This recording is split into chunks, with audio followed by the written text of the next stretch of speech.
About or for. The conversation can be going so well, but you realize you didn't come to talk to one person. You want to talk to different people. So how do you end the conversation gracefully? Let me see hands, or should we just let's just use the chart. Let's just use the chart. Okay.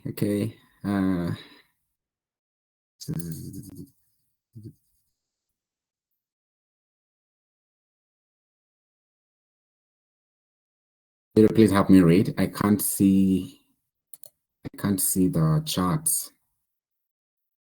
Do you have anybody writing anything?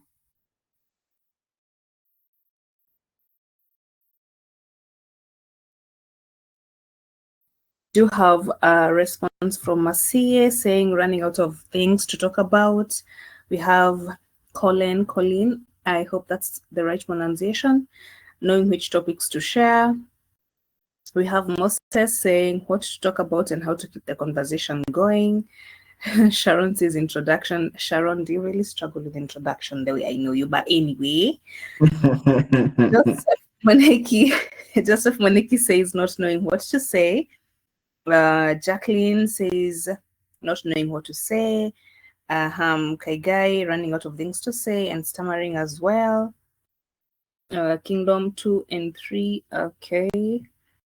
2 and 3 is confidence and running out of things. Okay.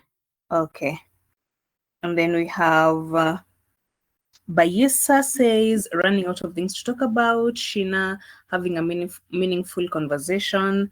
Walker, the tone and topic to capture one's interest. Things to talk about. Ending gracefully. Over speaking. I know, Joyce, you and I suffer the same thing. Elvis, what pisses him off and how will he or she think of my reasonings? Yes, the ums and ums. We call them fillers, right? Right, yes. John? Yes. Words or something. Patrick, not knowing what to say. Omobonike. Did I say it right? Running out of things to talk about. How much information to give out. So yeah, basically those are the responses. Okay, brilliant. For example, if somebody now chose, I think I had somebody say 2 and 3. So lacking confidence, for example, if you chose 2, then you might relate to that heart racing feeling before a Zoom networking event. Or, I mean, you are not a person that really goes to the public a lot, and you have to go out and talk to people. It could be so crazy because you're wondering if you'll be interesting. You don't know if you're actually gonna make this person feel like they want to talk to you for the next 5 seconds. And that's basically what we're going to be talking about. How do you know what to say? How do you navigate the confidence issue? And when you run out of things to talk about, or how do you make sure you don't run out of things to talk about? And then when the conversation is really heated and you want to exit, how do you also exit that conversation gracefully? And that is why magnetic communication matters. Magnetic communication matters. Why? Because if you were somebody that said, I don't know what to say, or I lack confidence,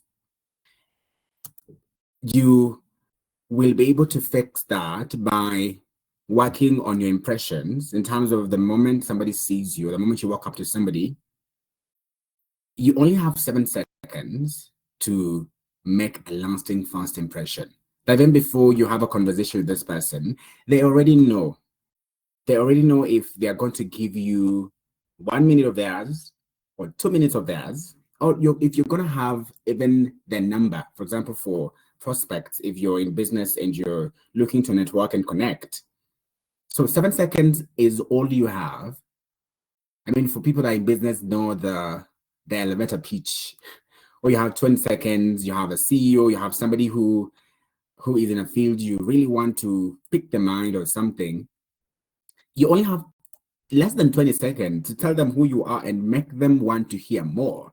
Maybe plan a meeting or have a connection beyond just the staircase or the elevator. So only 7 seconds. So why magnetic communication matters? Because your first impressions are instant, and the number of seconds you have are only 7 to make a lasting first impression. And then the other thing why magnetic communication matters is because people rarely remember what you say. They always remember how you made them feel. So it's feeling over words. You could have a lot of information or data or information concerning something, but if you don't properly package them words to make this person feel, not just communicate, not just inform, but have a sensory feeling towards what you're saying, then it's very hard for people to remember. So data is good. I mean, information and the words you have are good, but it's more than what you say, it's how you say it. And that's what now makes people remember you more, because it's about the feelings. And then another thing why magnetic communication matters is because great communicators don't just convey information, they magnetize others towards them. It's about attracting and not just speaking. I'd give you examples. For example, you're a marketer and person A says, hi, I'm Peter. I do marketing. It's still good, yes, but it's flat, it's uninspired, and you will actually forget easily because, I mean, marketing is such an ambiguous word. But what if you said, hi, my name is Peter, and I help small businesses run or turn Instagram likes into paying customers. Or I help small businesses tell their compelling stories online and grow their sales through strategic digital campaigns. This is more clear, it's engaging, and it also sparks curiosity. So instead of just saying somebody says, I am a marketer, this would be a very good approach to make this person want to hear more. So when we say attract, don't just speak, it's not just about conveying information of I am a marketer or I do marketing. It's making your conversation so magnetic that this person that you're speaking to is really interested to hear the next thing. So I help small businesses turn Instagram likes into paying customers. Okay, tell me about that. How do you do it? It becomes easy for somebody now to come up with a follow-up question to turn the conversation into something more meaningful. Now, for example, now if the person said, I lack things to talk about, if this is your introduction, for example, if you're person A, it's very hard for this conversation to go beyond a minute. Why? I do marketing. So the person is like, okay, so what do you mean exactly? Marketing is so ambiguous. It's not diverse. Could you be more specific? And then now you'll feel awkward and you go ahead explaining, I do, I help people achieve more visibility on social media. Okay, tell me more. Person B doesn't really have to explain a lot. In fact, the moment they say, I help small businesses, if this person is in the area of entrepreneurship and they have a business, they already see themselves in the shoe of what this person is talking about. So I help small businesses turn Instagram likes into paying customers. And they're like, I struggle with that. Tell me more. How do you do that? And then you now begin to tell them how you do it. You will not run out of things to talk about because you will now talk to them about your career, talk to them about things that what exactly you do in depth. And it's more about being clear, being more engaging, and sparking curiosity from the other person that makes it easier for them to want to listen and hear more. So magnetic communication matters because first impressions are instant, and then we focus on feelings over words because people rarely remember what you say, but always remember how you made them feel. I mean, if you go to a comedy show, I almost said a comedy club. If you go to a comedy show, you realize that people remember a lot about the joke that was said by the comedian because it triggered a lot of feelings. Because it's not just what the comedian said, it's about what the joke triggered in them. And sometimes, you know, if you go to events and the speaker was all about slides and presentations, you might not really pick so much from it. You might actually go home, and if somebody asked you what exactly was the event about, you might have forgotten almost everything. But what if the person really infused stories, personal stories? They talked about how they started, they talked about the challenges they had. That really got into the point where they were touching your feelings, and it became more relatable. It became more something that really hits home, and it becomes easy for you to remember what the conversation around the the event was about. So how do we unpack first impressions? It's like I said, it's not just about what you say, it's how you say it. According to research, and this is something you can get online if you check. It's a research that says that body language is about 55%, the voice is about 38%, and words about 7%. So imagine if somebody focuses more on what they want to say, and it only covers a section of the 100%. 7%, imagine. It's a very short percentage, a very small percentage of the 100%, which is the whole communication aspect. So body language is 55%. 38% is about how your voice sounds, and what you have, the data you have, the statistics is only about 7%. Now, what really shapes that critical first impression is not just about what you say, and you can actually see this from this data. 7% is good, but not as good enough, because that 8% is about how you shape your words, how you use your tone, how you use your pitch, how you use your pauses. Then the body language, which is 55%, is about your body language. Is it an open body language? Are you inviting? Are you fidgeting? Are you speaking to me, but your mind is not there? Are you speaking to me, but you're scanning the room? You know, have you been to those places where you're speaking to somebody, but they are not really there? Somebody is actually facing the door. It's almost like, sir, could you just finish? Let me go. Yeah. The body language tells you, I think I need to exit. Yeah.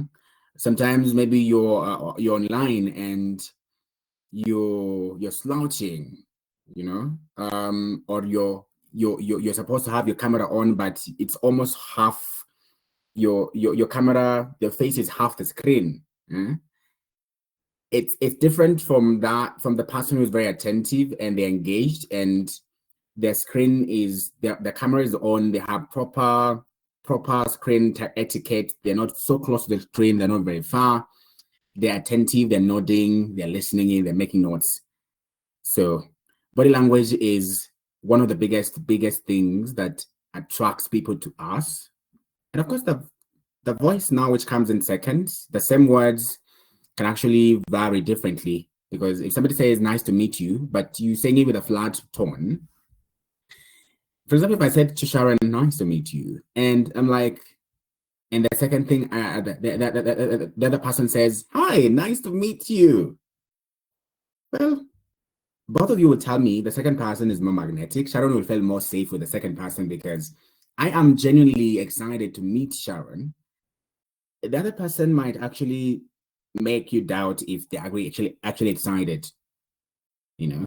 So our voices also matter, the way we speak, the way we sound, our tone. It tells the other person whether you are a warm person or not. And for example, you the way you use your pitch, the way you use your intonation, it tells the other person how you are. And this is, of course, when you're working to somebody for the very first time and you walk to them with a flat tone, they might not really get interested. They might actually zone out completely immediately. But if you went to them with energy and warmth and excitement, it makes them feel you're inviting, and that makes it safe for them to actually have a conversation with you. Like I said, words, not just what you say, it's how you phrase it. Instead of I am a, for example, if instead of somebody saying I'm in IT, how about I make technology less scary for everyday people? I mean, same thing with marketing up there. Instead of just saying I'm a marketer, how about I turn likes into money? I help people improve their visibility and get more conversions on social media. So as much as the conversation is not centered around your voice or your body language, the words, of course, the information is important. You also have to really work around how do I deliver this information to make this person not zone out, make it as magnetic as possible, avoid the cliche statements of I am a doctor, right? Or I'm a nurse, or I'm a web developer. How about working around converting the normal statement into something that makes this person feel like, okay, this person can actually be a problem solver for me. Now, there is something about being magnetic. I mean, sometimes we believe that communication is all about speaking, but beyond just the speaking, there's the art of listening, which is very important. The art of listening is important because without listening, you're not able to clearly know the person that you're listening to or the person that you're speaking to, because they could say things and you might miss them because you're not listening properly. And true connection is not just about waiting for your turn to speak. It's not about having this person say something and you're ready to jump in because you want to respond or you want to make sure they know that you also know something about what they're talking about. It's about being able to listen, giving them a space where they feel valued and understood. If somebody gave you space to talk, I know you will really feel important for any of you. In fact, if somebody keeps on interrupting you, they're always in your space, you're saying something, then you always hear them, chiming in, and you're like, could you just give me a minute, let me finish? Can I just finish my point? I know if somebody give you a moment just to express yourself, say it, and then they come in after you're done, you really feel important. Why? Because they're like, oh, you're like, oh, they actually give me time to speak, and it makes you feel valued and also understood. So how do we get the art of magnetic listening? How do we use it? I know all of you know that if you're in a room of 100 people, 1,000 people, and somebody called your name, it is very easy for you to turn. You will easily turn your head because somebody's name is one of the sweetest sound. Beyond the kind of music you listen to, if you love R&B or reggae or hip hop, there's nothing as beautiful as your name. Your name is the most beautiful sound, the sweetest sound you can hear. And so is everybody else. That's what so is everybody else. So a person's name is the sweetest sound to them. And using it thoughtfully to personalize the conversation makes it easier for the conversation to really take a good turn. Now, if I'm speaking to you and I throw in the Wanjiru, or let me try to see other names. I throw in the Lucy or the Masia or Moses or Baisa. What happens is I really make the conversation so personal because I'm calling your name, and the fact that this is one thing that is very personal to you, is a sweet sound to you. It makes it easy for you to open up. It makes it easier for you to feel more calm. All right. I'm trying to imagine a conversation that we're just talking. I mean, I'm meeting you for the very first time, and the conversation is going on so well. Or it could be going so well, but it could go better if somebody threw in a name. I'm like, oh, that's that's an interesting story. Yvonne, I love that Balua. It's a really great turn of event. I can really imagine how you are going through, Colin. Or nice. That is nice, Elvis. You know, So basically, using people's names in conversations is one thing to, first of all, keep the conversation going, and also just make this person, because the essence of the conversation is to connect more than to transact. It's more about the connection more than transacting. And the more you use their name, it becomes easier for you to connect more. And eventually, a time comes now when this person feels more safe. When you ask a question maybe about who they are and what they do and all that, it becomes easy for them to be as calm as possible, as compared to maybe just going in and asking them, okay, so what do you do? And then the next minute they are trying to talk about what they do, and it doesn't really feel authentic. So using somebody's name is one way of being magnetic, but this comes from the art of listening, because you will not even be able to know and remember the names if you didn't listen from the start. Some people will tell you the name from the beginning because you're like, hi, my name is John, so what's your name? If I didn't listen properly, I might not remember, so that means I really have to be intentional about listening to be able to get that name correct in the first place. And then mirror emotions. If somebody comes to me and the energy is, imagine somebody comes to you, they're sad, or you go to somebody and you're not feeling very well, you're having maybe a bad day, and then they come to you with all energy and they're so like screaming, the energy is beyond, like above what you got. You will feel like this is not really what I'm willing to handle right now. I feel like I need just some low energy. Can you just match my energy? I'm not in a very good space to like match your energy because you're so loud and So sometimes we go to events maybe and somebody comes and they're like, and it's not just events, it's about any setup. You could be at the office, you could be in a meeting. Somebody comes and they are not, the energy is low. You want to pick it from where they are. If you desire to make it to maybe cheer them up, you don't want to just throw them under the bus by trying to immediately awaken the energy. You want to pick the energy from where they are. If they're feeling sad, then pick that energy from there. Have a conversation from that frequency. Pick the frequency from there. And then maybe once in a while, if you want to now to try and help them get out of that, you can throw in a joke, and when they start laughing or feeling more light and more warm, it becomes easier now for you to bring in your full energy.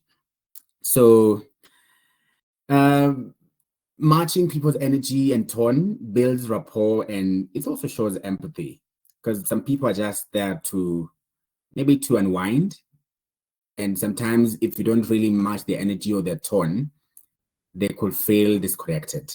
So when they approach you, and of course, or you approach them, or you're having a conversation with them, and you realize there's an energy they have, what you want to do is not try to get them out of that, match that, and when they see that you actually match the energy, it becomes easier for them to be safe around you, and that way it becomes easier to connect with them. And then ask layered questions. This is how you also avoid running out of things to talk about. You don't want to ask a question that is closed-ended, where you ask a question that somebody responds with a yes or no answer. So go beyond surface level queries to uncover deeper insights and show a genuine interest. Instead of saying, what do you do? You can say, what is the most exciting project you're working on right now? Now, the best thing about this question, you could ask that, or you could say, what is one goal you have? For example, we're actually in the last quarter of the year 2025, and people have projects, people have goals, people have things they're working on. A good conversation starter will be, what is your biggest goal in the last quarter? Or what is one interesting thing you've been working on lately? Now, that alone makes this person have a lot of different ways to answer this question. Something interesting could be about their job. Something interesting could be about them as a person, maybe in terms of their hobbies. Something interesting could be something related to a project they're working on that is not even work related. because when you ask somebody what you do, you tie them to a response of professionalism, like I am a doctor or I'm in communication. But when you ask what is the most exciting project you're working on right now, or what is one interesting thing you've been working on, or what is your biggest goal for this quarter, it becomes so engaging because you're curious, and that invites further dialogue. This person can tell you about their job, they can tell you about, you're giving them a leeway to talk about anything they would like to talk about. And the best thing about that, you also get to drive the conversation in a way that makes it beyond the surface level query, like surface level conversation. So conversations run well when we are able to listen, and the art of listening really works with you being able to use names. You mirror people's emotions and ask layered questions. Using names, what it does is it makes the person feel like the conversation is very personal to them.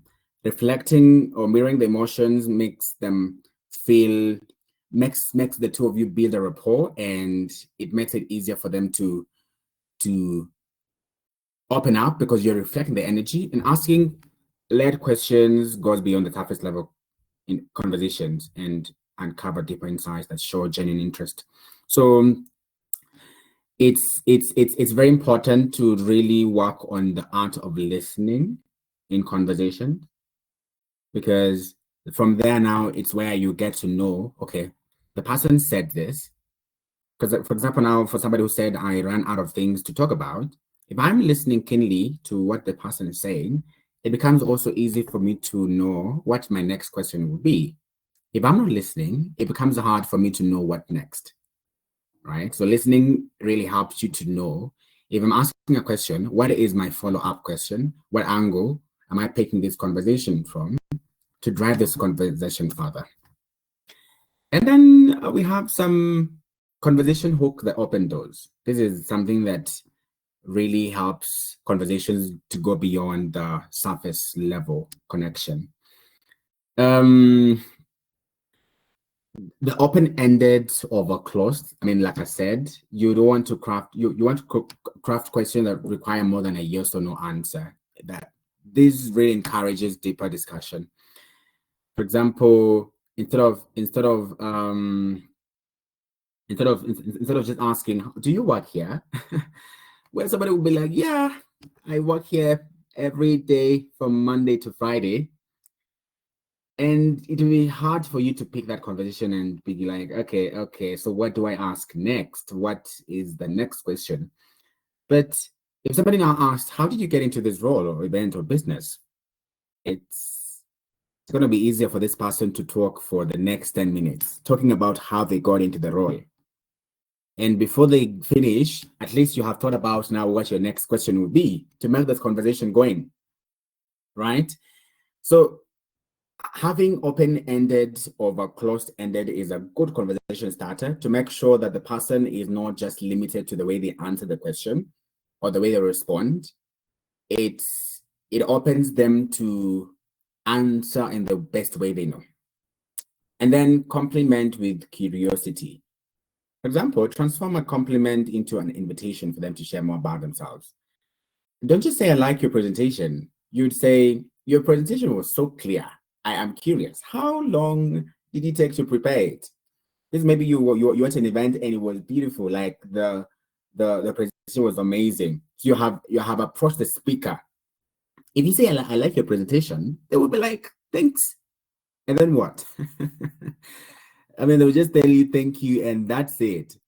But if you said, I loved your presentation, it was so clear. I am so curious. And of course, ask whatever you want to ask. If it's how long they took to prepare it, or if it's a specific thing in the presentation that really got you and you want them to just talk about it.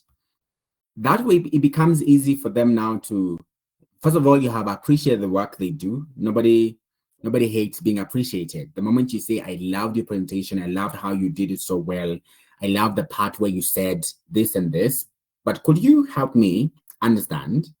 Now that question opens up the conversation, and it becomes easy for you to have a meaningful conversation beyond just, oh, I like your presentation, right? So, and then of course the other one is share mini stories. You offer a brief relatable anecdote that really encourages the other person to respond in kind.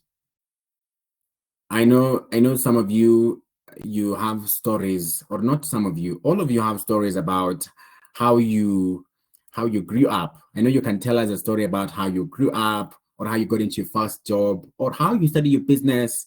You have things you can tell somebody, and this person feels they feel like, yeah, this is so relatable. It is so encouraging. It is so encouraging. For somebody who comes to you, for example, and they tell you, I am going through something. And for example, if you're a marketer and somebody tells you, I'm really struggling with conversion, I'm really struggling with numbers, I'm really struggling with pushing content, I'm really struggling with being consistent.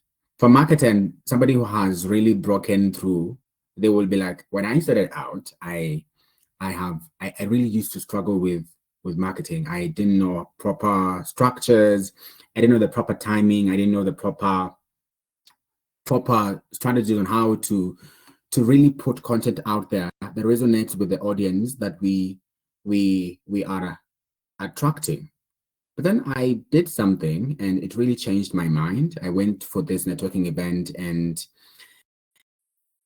I connected with somebody who is in marketing, who's been in marketing for the last 10 years, and they helped me draft a proper strategy on how I can be able to improve my visibility on social media. And I feel like that will really work for you. That became my breakthrough.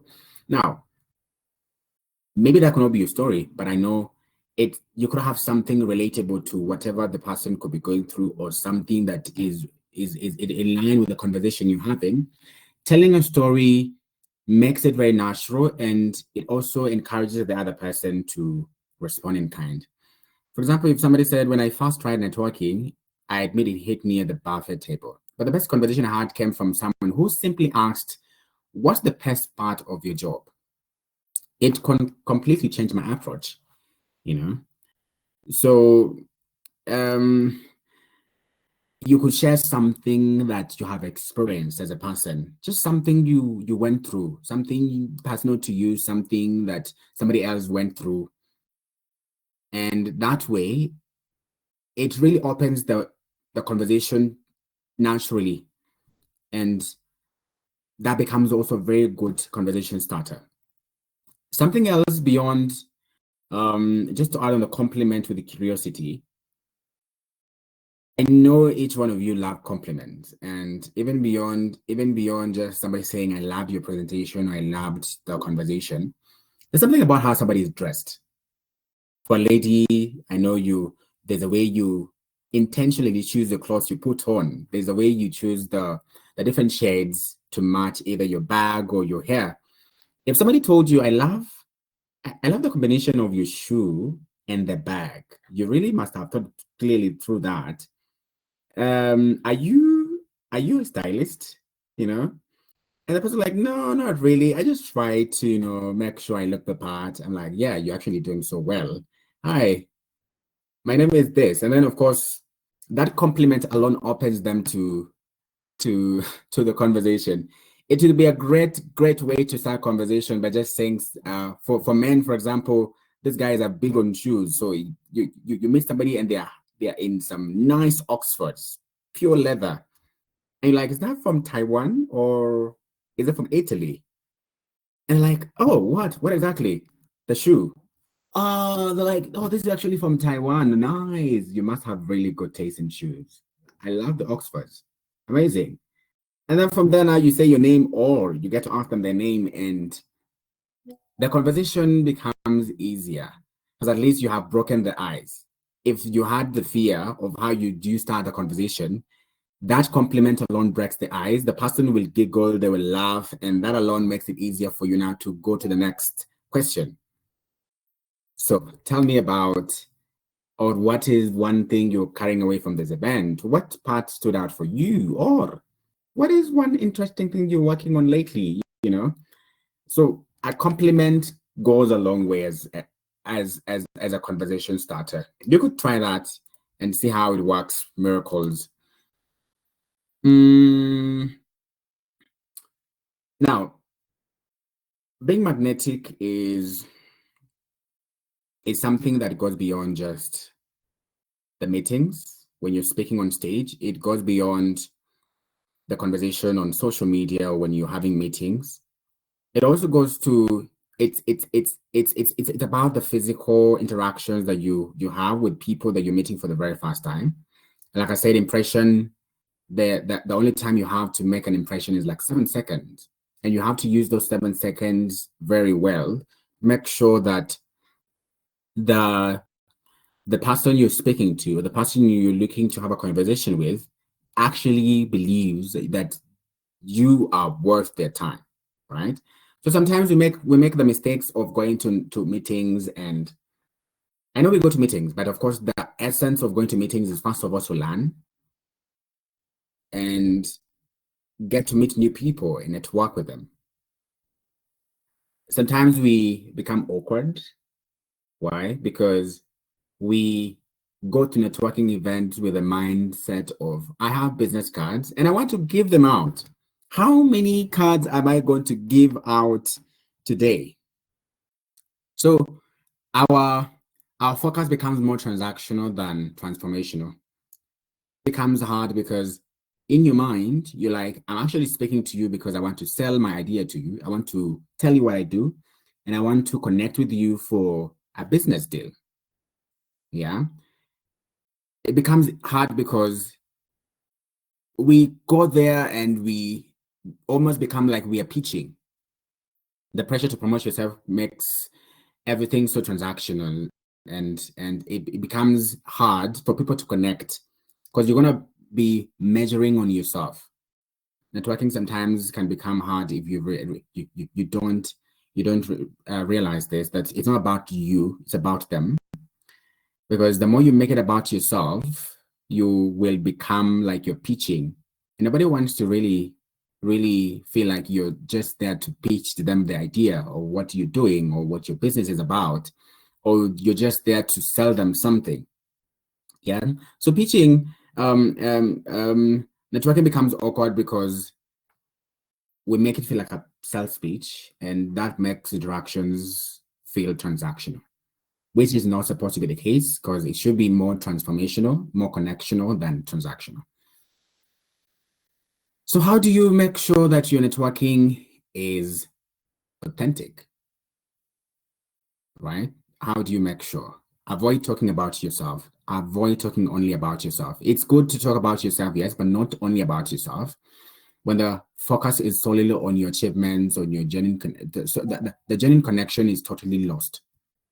It's about them and about you, not solely about you, right? So when you talk about only about yourself, you tend to make this person feel like you are only there to sell. You're only there to talk about you, and it becomes hard for connection. And like I said, names are the most important things. This is one of the sweetest sound to any person's ears. We forget names, and struggling to remember people's names can make them feel unimportant. Like I said, if I could mention your name in the conversation, you would feel very important. You'll be like, wow, they actually got my name, and that's very good. But if I forgot your name, and sometimes it becomes even hard to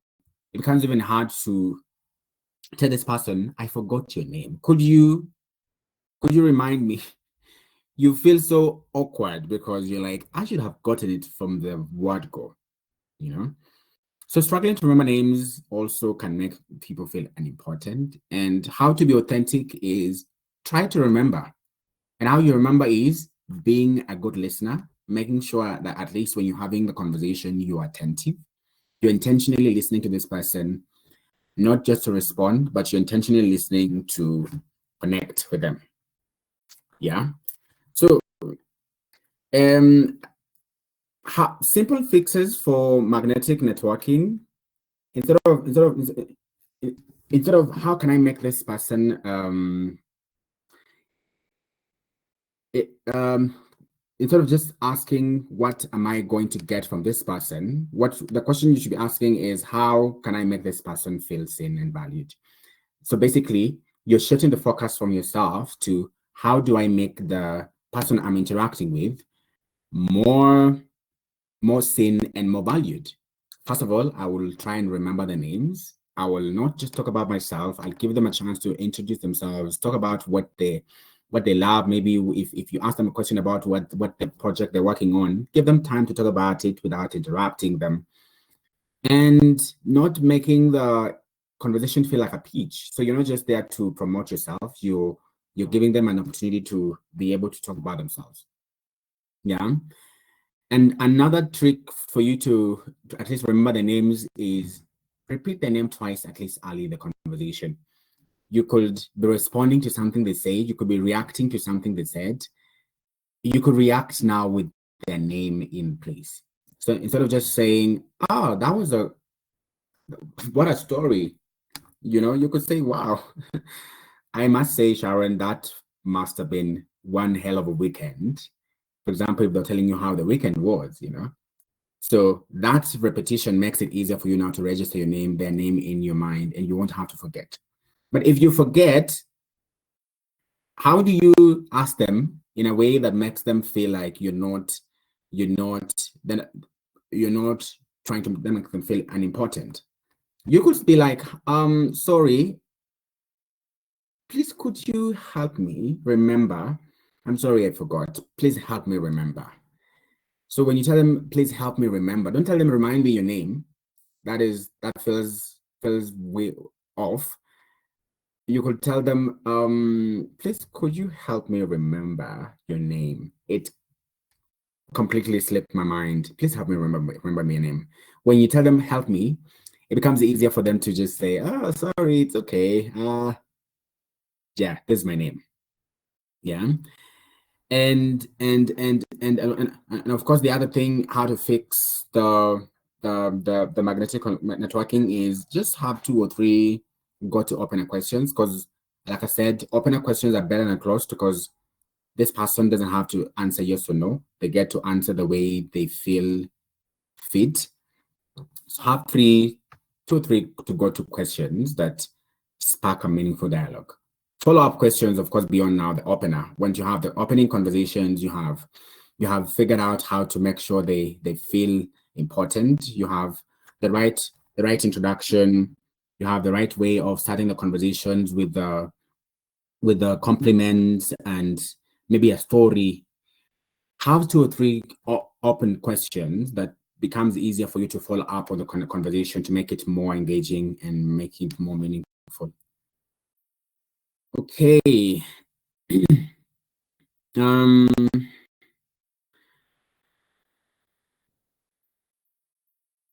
I wanted to do this. For example, if now you are meeting somebody for the very first time, and you want to make sure that you have a magnetic intro. I wanted to try this. This is designed to help you craft concise, compelling introductions, right? So say your name plus one exciting thing you're working on. You can keep it in one sentence. And then of course I'll read aloud a few examples and highlight what makes them magnetic. So just you say your name, one exciting thing you're working on lately. This is a way of making a magnetic intro, micro intro actually. So maybe a minute. You can type in the chat. Please react to indicate we are together. Just react to indicate we are together. Maybe a learning. Can I see reactions? Okay, all right. I can see a thumbs up. So I'd like just to see those mini or micro introductions. So say your name and one exciting thing you are working on lately. And then we'll read out a few examples and just highlight what makes them magnetic. Can we go? Maybe I give you a minute to write that. Mm.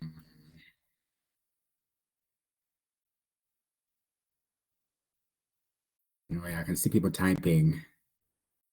So yeah, we just have a minute or two to write a micro introduction about yourself. So you're saying your name and then one exciting thing you're working on.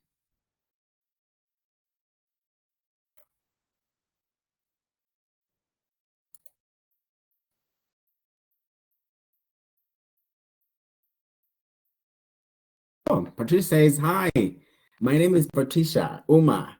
I'm working to build a website that showcases tourism potential in northern Uganda.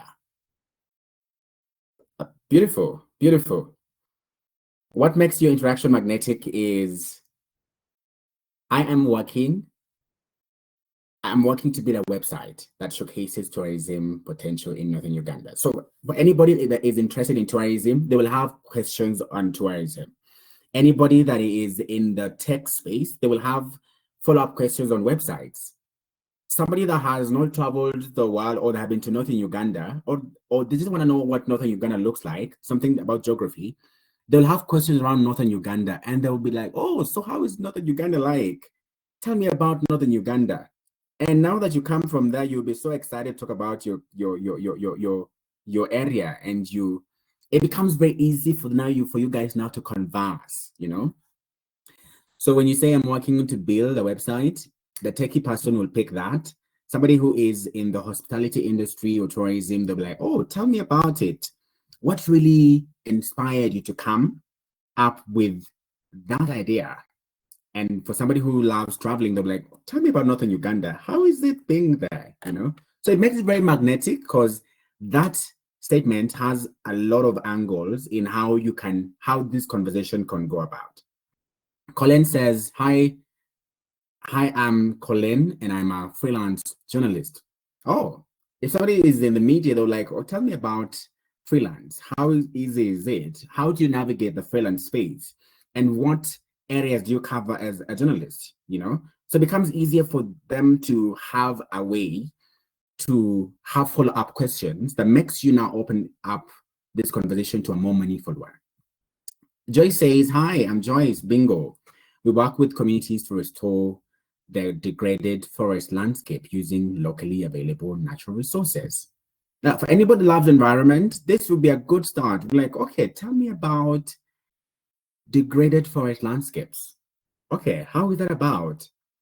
What is this locally available natural resources? Then it becomes easy enough for you to delve deep into the conversation, and I promise you 30 minutes in, you'll not be done. You will not be done. You won't. So this is for people that say, I don't have things to talk about. I ran out of things to talk about.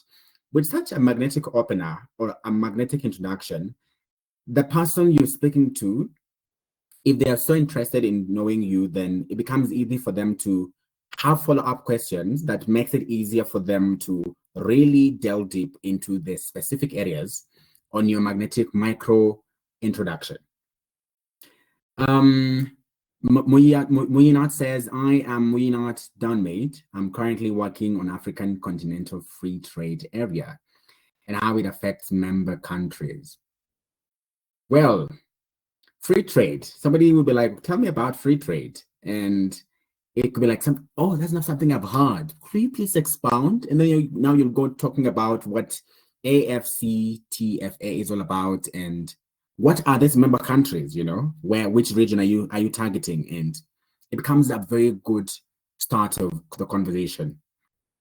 Sharon says, hi, my name is Sharon. I'm working to have an event for communication experts in Kenya where they can come meet, network, and build strong synergies. Now, anybody that is in communication or events, they're like, I would want to really hear more. Tell me about it. Where exactly are you thinking in Nairobi? Which is the best spot, you know? And who are the speakers you're targeting, for example? And that alone, if this person has something they could offer or something, a connection they'll be like, oh, nice. I had a conversation with somebody about this and I feel like they could be a perfect connection. How about I send you the number and then you could have a conversation around it? Or you could say, Sharon could say, I'm actually looking for a space. And the person like, what do you mean? I have a space, or I have somebody who could actually offer you space. You know, Jacqueline says, I am Jacqueline Opa, a journalist. I tell stories around climate mitigation within local communities. Impact storytelling, you're like, whoa, this is amazing. Impact is one of my biggest goals in 2026. How would I start if I was a person doing impact storytelling, for example? And you're like, this is how I started. And I feel like for you to start, you're going to have 1, 2, 3, you're going to have maybe licenses and all that. So you're just talking about you as a journalist and telling stories around climate mitigation within local communities. And then I'd ask, what communities are you talking about? Which country is this? And what has been maybe your biggest challenge, And that alone makes the conversation so natural and so inviting. And now those anecdotes, like you telling stories about the challenges you have, the breakthroughs and the things that you have gone through, it becomes very easy to connect more, Solomon Giko says, I am Kiuna. I'm working towards finalizing a documentary showcasing the impact stories of the organization I work for. Oh, impact storytelling. And he says, a documentary, meaning he is into film. I'm like, what is the biggest challenge in film? I mean, I can imagine. How long have you been in the industry? Did you learn this on your own, or did you go to school? And that alone, the questions become easier for the conversation to continue. Kingdom says, hello leaders, I'm Kingdom, and I'm a passionate climate enthusiast developing the, wait a minute, climatology. Okay, climatology and climate action toolkit to inspire climate learning and action. Now, if I was connecting Kingdom, I'd be like, what is climatology? I want to really know about what climatology and climate action is. Well, I'm thinking something close to climate, maybe, but what is this climatology and climate action toolkit? Tell me more about it. And that becomes a very good conversation starter as well. Walker says, I'm Walker Kaulembe. I capture moments and the quiet arms of human emotion. Okay. Then I weave them into stories that aim to make you resonate. I'm like, okay, I capture moments. So you must be a photographer or somebody that is into storytelling, image or visual storytelling. So I'm like, I'd like to hear more about that. Kai Guy says Priscilla amplifies the visibility of brands through strategic communication, creative storytelling, and effective media engagement. I craft compelling content that connects with diverse audiences, manages digital platforms to strengthen online presence, and develops communication strategies that drive impact and inspire positive social change and amplify the voice that are often left unheard. My magnet will be inspire positive social change and amplify the voice that are often left unheard. This is a great introduction, but I would like, okay, tell me about the positive social change. What exactly is it about? And in what communities or which fields, And that becomes a very good starter for conversation. So you realize that when you're having a conversation, any introduction can be a good starter. You have to craft it in a way that is very interesting, that make this person feel like they want to hear more. Yeah. Like for example, when I use Patrick's, I'm working to build a website that showcases tourism potential in northern Uganda. There are 3 things there that are magnetic. A website for techies. Anybody that is in tech, they will be like, tell me about websites. Okay. What really made you think about creating one? Tourism. Somebody will like, okay, tell me about that. And then Northern Uganda, somebody will like, I want to really know about what Northern Uganda looks like and what it is. How is it like to live there? Yeah. So this is just an exercise I wanted us to do to try and see how you can turn your introduction into a magnetic intro that makes the person that you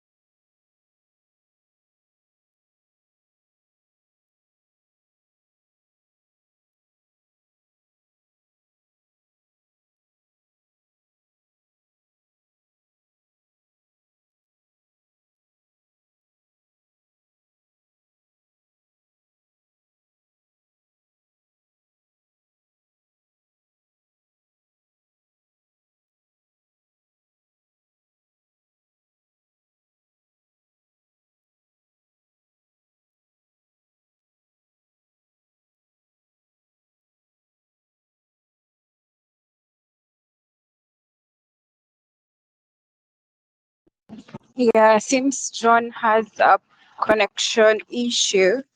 John, we can't hear you. Can you hear us?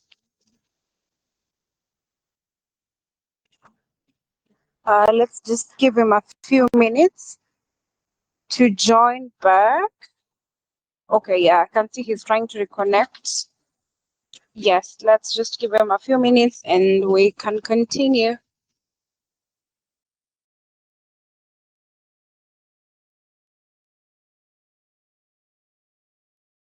In the meantime, you can start asking your question in the Q&A and also maybe in the chat. If you have a question, please just pop it up in the Q&A session and John will definitely answer it in a bit.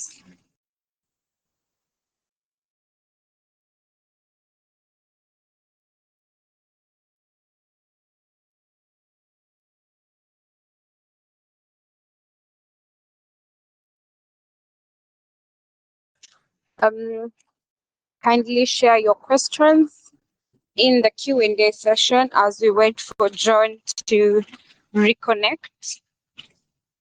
And maybe you can also say one thing you've learned from this session in case you don't have a question.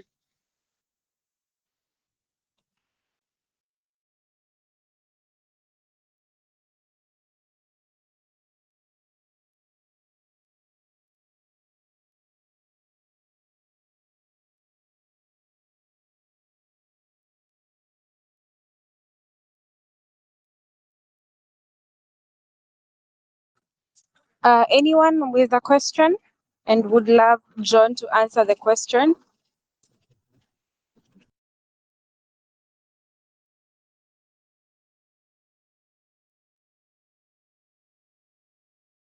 Sure, I still can see some introductions that John had said people to introduce themselves. Okay. Continue doing that. Using the guidance that John had given as we wait for him to rejoin.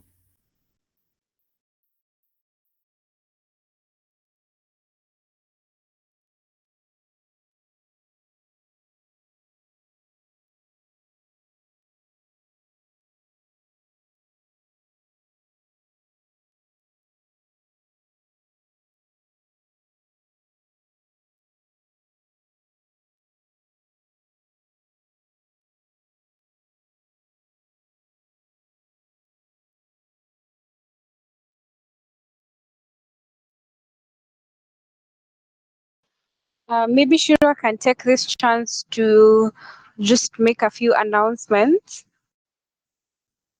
If it is okay with you.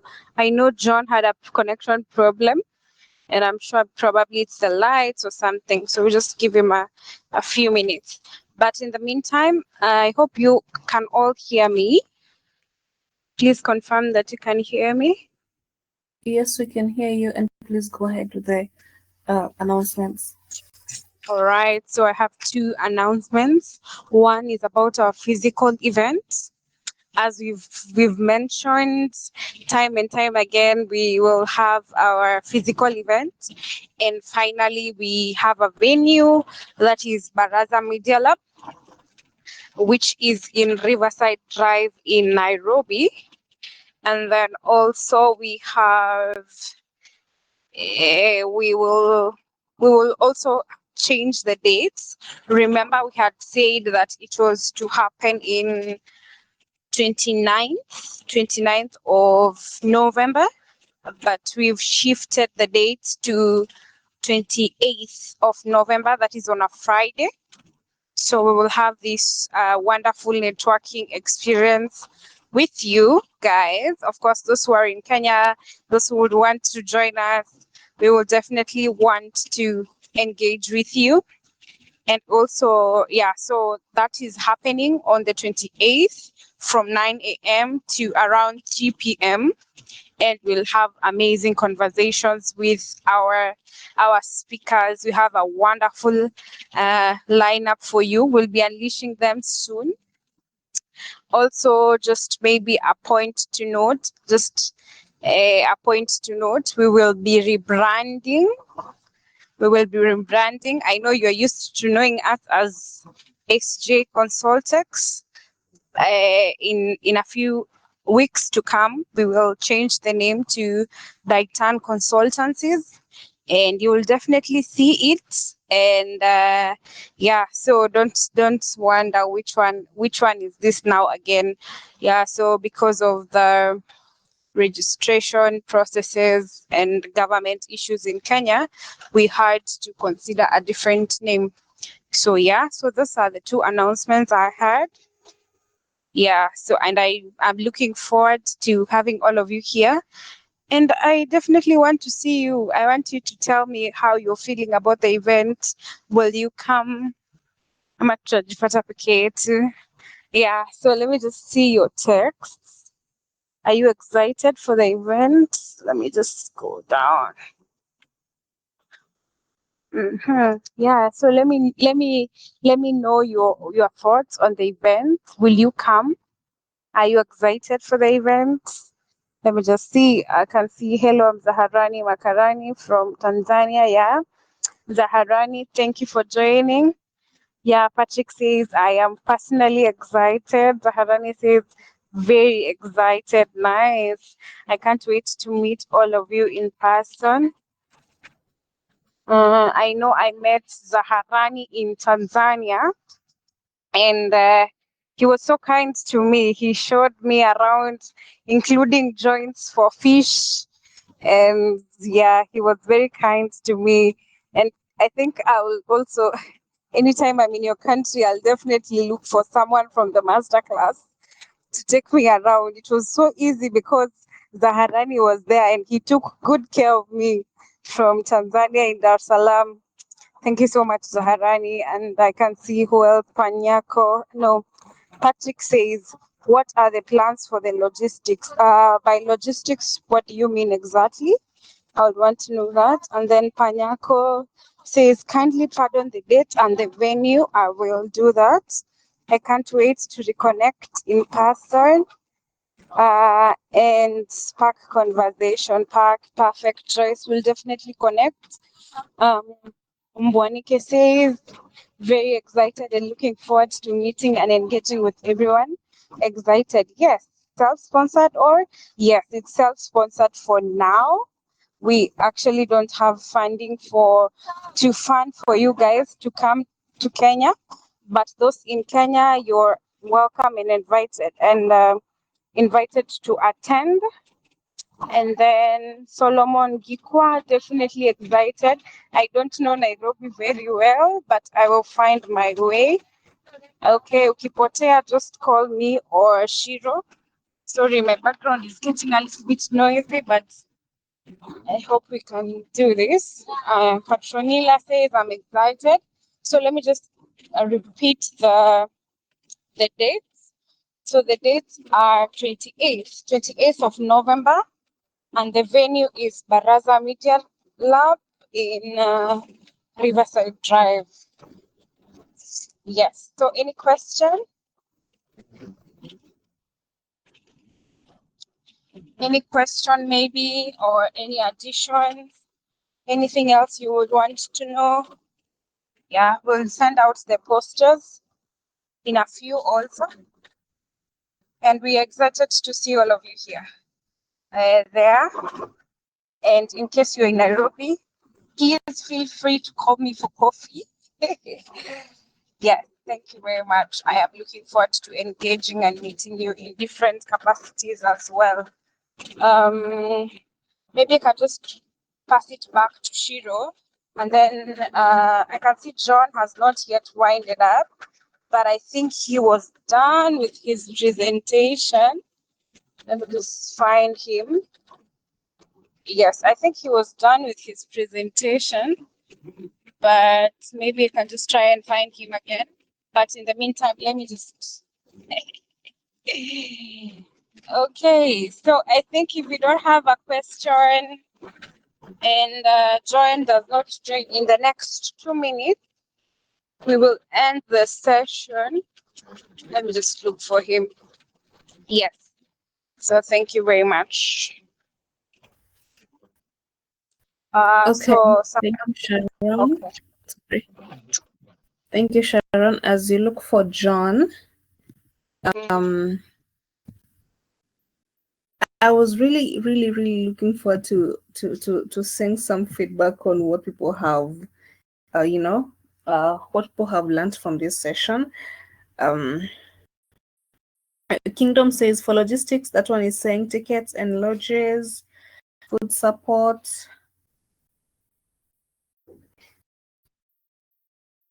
Sharon, I don't know if you want to answer that.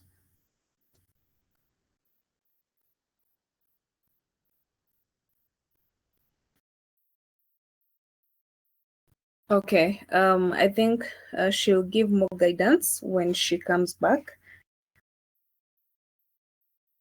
But I really hope we had a good session despite some challenges that we experienced today.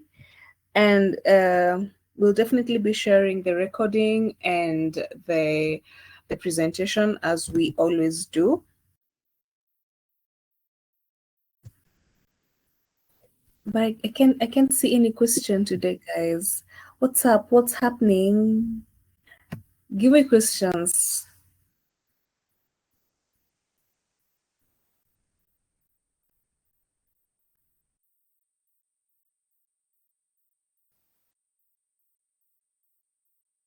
Okay, so John will be joining in a few. He's saying he didn't even realize he was he didn't realize he had dropped, but he's here now. Maybe we can hear from him as we also want to wind up. Maybe just before I give the mic to John, I can answer Kingdom's question. For logistics, that one is saying tickets and lodges, food support. For now, we don't have any support. If you're able to support yourself, well and good. But for now, we are not offering any support. Yes, thank you very much. John, you can go ahead.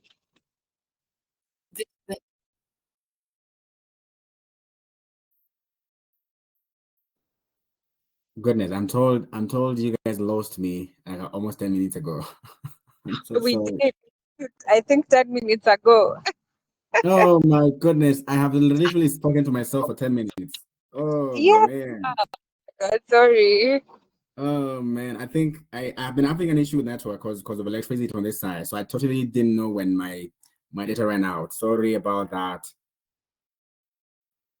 So sorry about that. So I don't know where I was.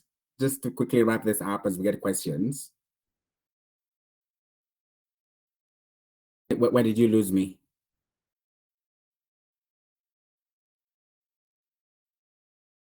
Immediately after we stopped reading our responses.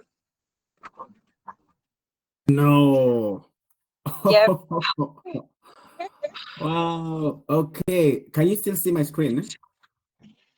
Let's see.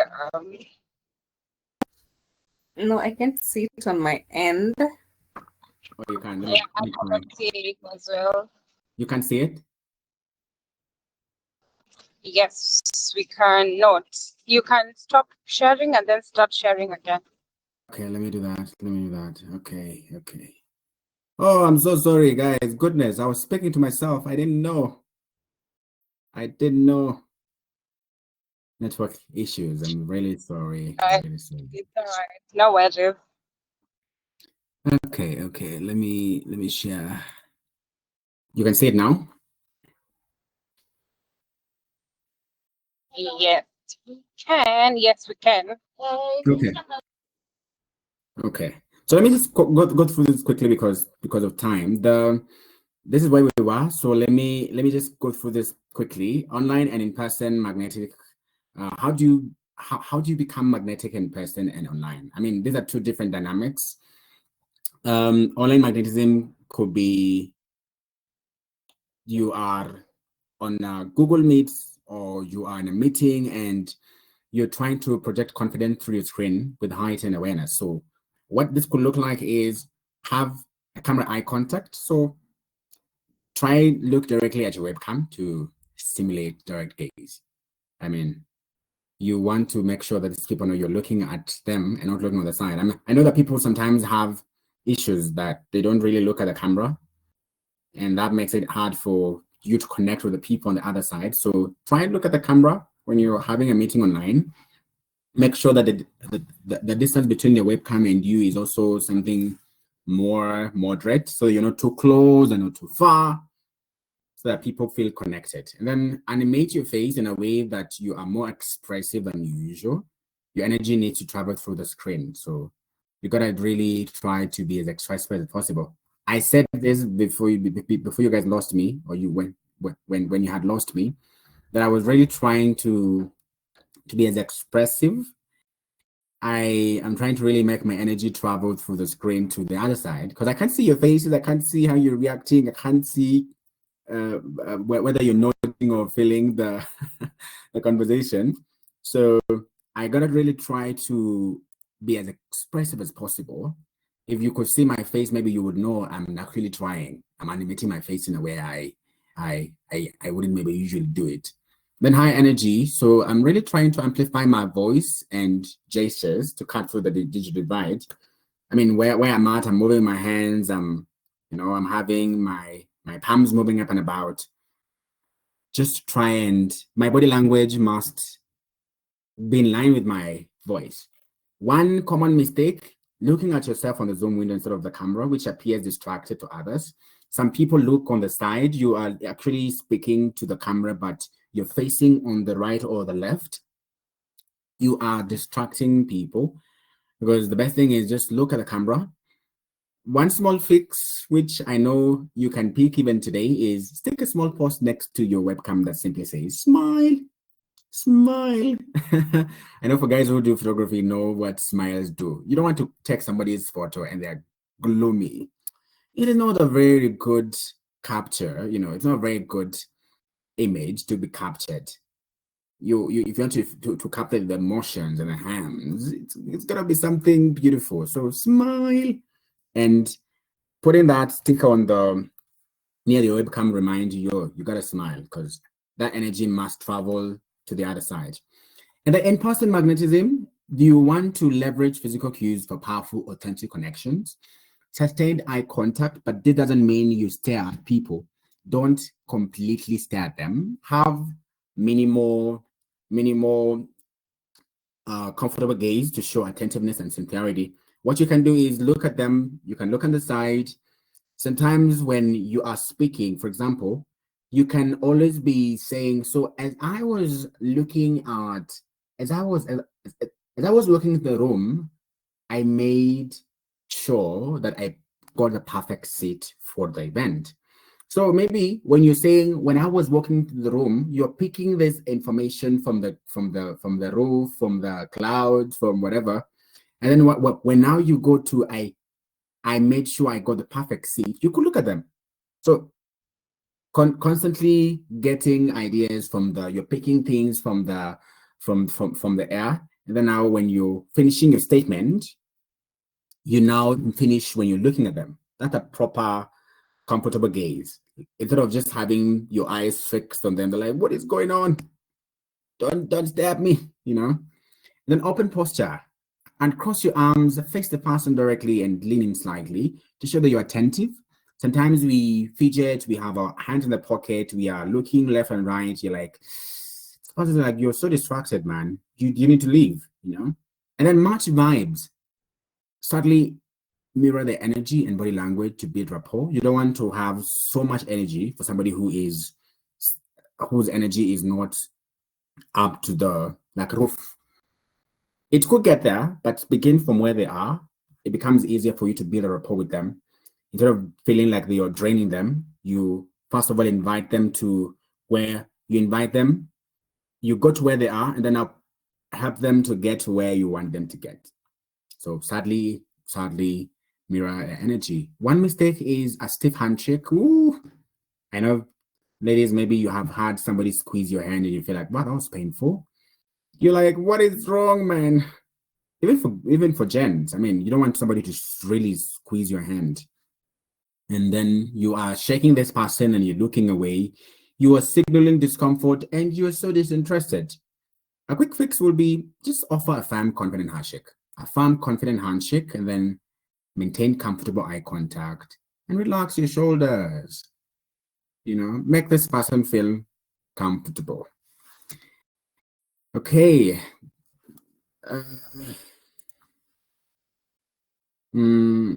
Okay. What is going on?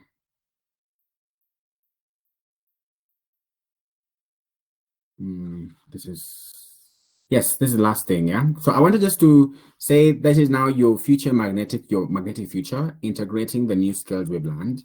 This is similar to the exercise we had for the micro intro challenge, where now you're bringing all those elements together to create truly magnetic interactions.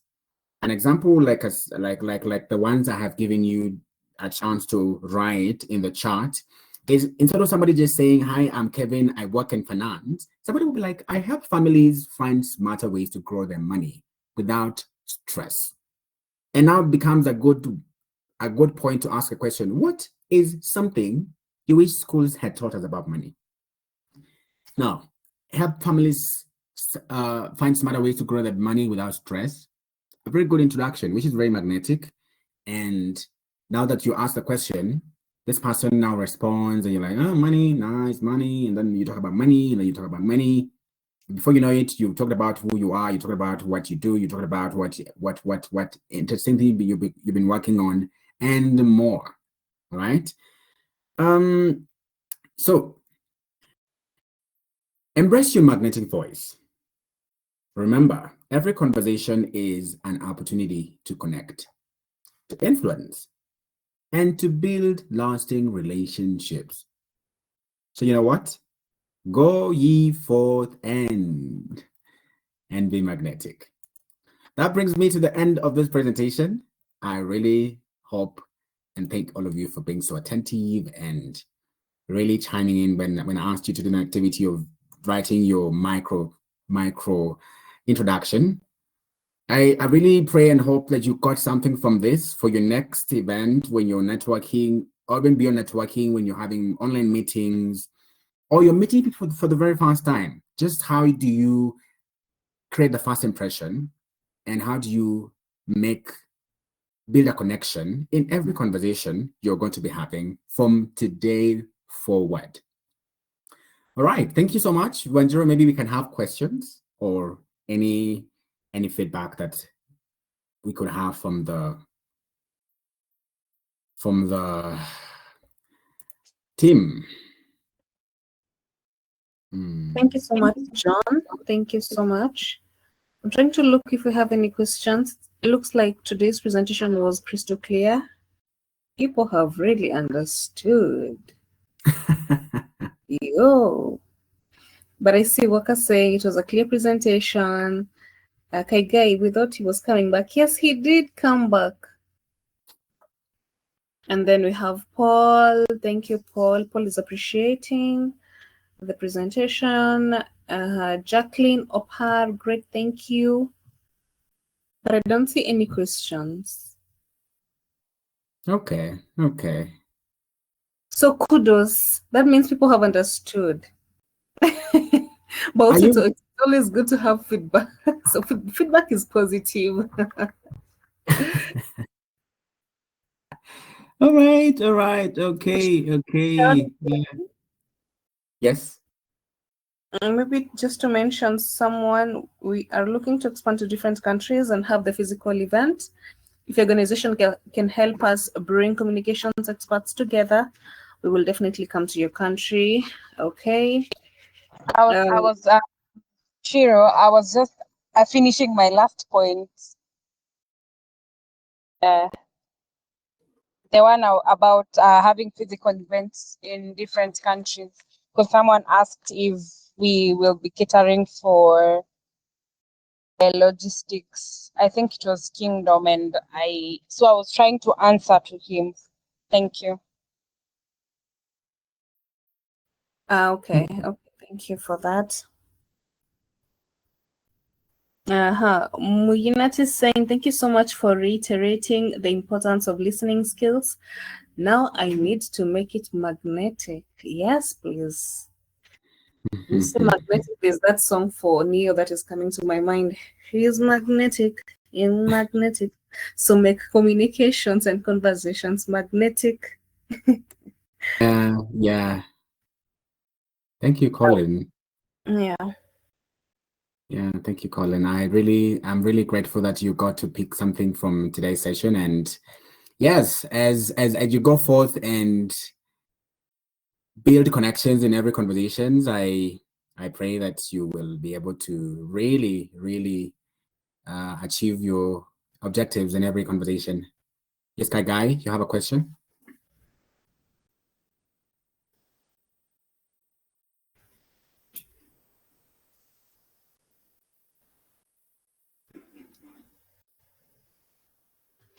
Oh yeah, we have a question here. Mm-hmm. Let's say, for instance, you are. So let's say, for instance, you feel left out in a conversation between 3 or more people. Is it proper to tell them to come down to your level, or will just? So is it? I think what Muinat is trying to ask is, if you are in a conversation with more than 2 people, and they are a bit quick, it's appropriate for you to tell them, please, Olga, please calm down, relax. Okay, that's a very good question, because you get to spaces where you are having a conversation and then people they are literally speaking as if you don't exist. Yeah, they are having conversations and you feel like, these guys don't even realize I'm here. What you can do is, because it's not, of course, good to just walk away. They will realize maybe they angered you. What you can do is you can try to signal, or maybe this one you're allowed to interrupt, but not, of course, not in a bad way. You'll be like, I also think, or maybe you could have intros, like some way of getting into the conversation by maybe using a statement just to add on to that. Oh yeah, I also love what you said. I feel like this could also be, or um, I was thinking about it and I'm like, this is actually something we can. So basically have a way to interrupt in a way that is courteous, so that this person doesn't feel like, or these people don't feel like you are actually demeaning them. Because if you don't interrupt them, you may not really get a chance to speak. So you can try to have a way to have statements you can use to make them feel that you also want something to, you also want time to contribute. Or you could just signal to the person who is dominant, the person who's like running the conversation. Signal them maybe by gesturing with your hand and maybe just trying to say, yeah, I have something to say as well, so that you don't feel like you are left out. Walking away could be road. So just find a way to navigate that by having a statement you could throw in and make them know, hey, I want to say something. Or if they don't give you that chance, then gesture to the person that is dominant and make them know that I have something to say as well. Somebody said, I'm not sure who this is. This is by Muyinat again. How do we network on digital spaces, especially LinkedIn? Specify on networking app with people like directors, networking with peers, as well as networking with juniors. Okay. Now, LinkedIn can be.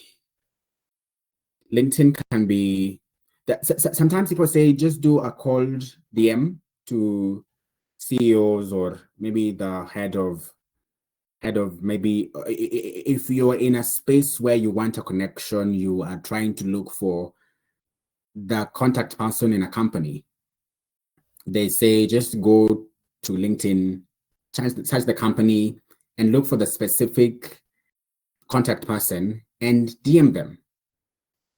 Yeah, I think you may not really have a lot of conversations on LinkedIn. The best you can do is DM the person. And then once they get back to you, if they will, because some don't, it now becomes easy for you to, but of course, have a clear agenda why you're DMing them. If you want a connection in terms of maybe a meeting, first of all, what is your value? Because most people on LinkedIn want to really know why you are DMing them. So have your value in place, what exactly you are offering them. Or you could have a conversation started as, I saw this and I love what you're doing about your company. I love really, for example, if you're in marketing, I love what the campaigns you're running. I've been following you on social media. I see what you do and I'm really interested. Could you be open to a meeting just for me to be able to tell you more about how I can help your company gain, for example, now somebody is a digital marketer, gain more conversion on social media, on Instagram, and so you have already realized a gap in whatever they do, and you are using that as a channel to really get their attention. Because once you tell me there's a solution to your problem, I'm like, okay, tell me about it. If now you ask me for a meeting, I'll be like, yeah, sure, let's have a meeting, or this is my number, you can call me and let's set up a meeting, or they'll be like, this is my email address, you could text in and then they'll get back to you in 24 hours. So I think LinkedIn mostly about, first of all, knowing exactly what you need, because people don't want just to go there and talk about, okay, this is what I do, and nothing about what they're getting. You have to have the value upfront. I have seen this problem and I feel like I can help you solve it, and this is how I'm going to do it. Or you can't tell them this is how I'm going to do it. You could be like, would you be open to a meeting and just discuss how I can be able to be of help to your organization? I don't know if that helps you, me not.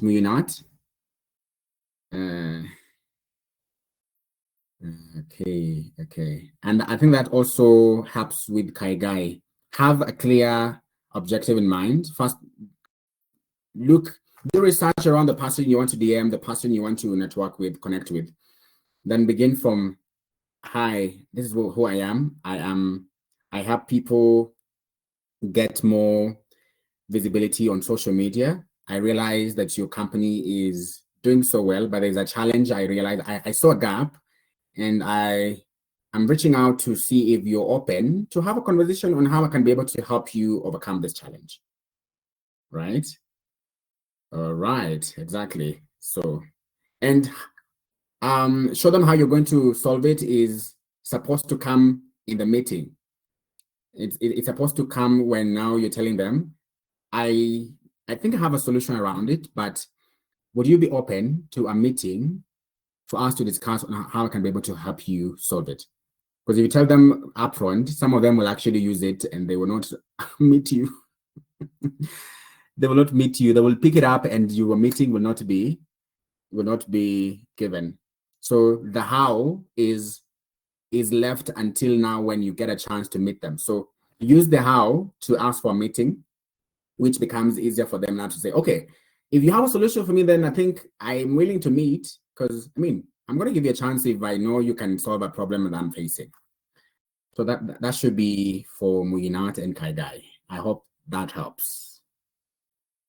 Okay. I'm not sure if you have any other question. Kaigai says, thank you, John. You're welcome, Kaigai. Karibu sana. In Kenya, we say karibu sana. Yes, so I think that's my time, unless there's anything else. Wanjiru?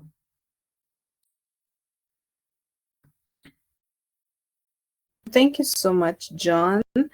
Please share your LinkedIn. That is Kaigai, I guess. Yes. So you'll share with everybody your social media platforms, please. Before we release you, maybe you can just type, John, Ama.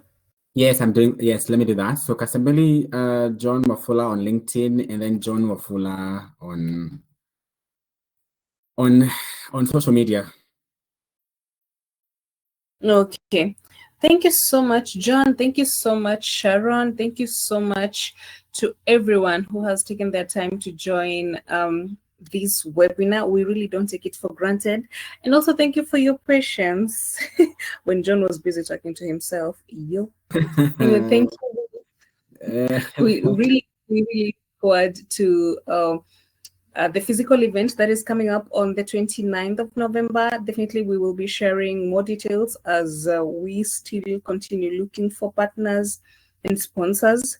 Hopefully, please remember us in your prayers, right? Because see, if we get sponsors, the more we get sponsors, the more we can be able to maybe to plan around logistics and everything, right? Yes, but also if your organization can also like what Sharon had said earlier on, if your organization can be ready, is willing rather to host a communication experts, we don't mind traveling, coming to where you are, because we believe in sharing this. We believe in mentorship. We believe that what this masterclass is doing and the testimonies that you have also been receiving, we can be able maybe to have physical events even outside the country. But anyway, thank you so much. Allow me to release everyone. Those of you who are heading to sleep, those of you who are heading to your different activities that you have planned. Thank you so much. Thank you so much for your participation. And we definitely look forward to next week, Thursday, for our next event. Asanteni sana. Wanjiru, sorry. Yes. In the well, I'm having something I'm running on the side personally. It's a masterclass for 4 weeks, starting next week on Monday. So if any one of you will be interested for more information, you can reach out to me on the number in the chat. For more information, it's a 4-week program that delves deep into what I do. So I would really love to have some of you that would want to join in, be part of it. Thank you so much, Sharon and Wanjiru, for this platform. I'm really grateful, and for all of you for being such a great audience. Thank you so much. Karibu sana, John. Okay, we'll see you in the next webinar. Goodbye, good night, good day, and God bless. Can you guys please reach out to me? I think you have a question. Just reach out to my number. We can have a conversation. Thank you so much. Good night.